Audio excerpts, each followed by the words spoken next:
எடுங்க நீ எடுங்க என்ன அண்ணா உண்ணா அண்ணா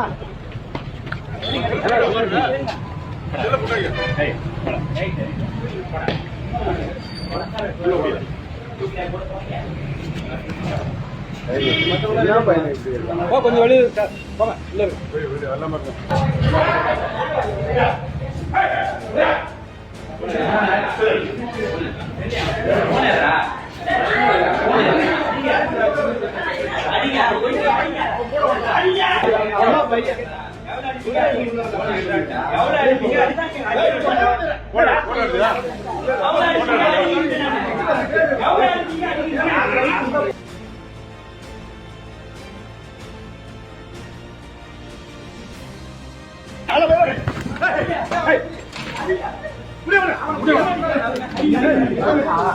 நீ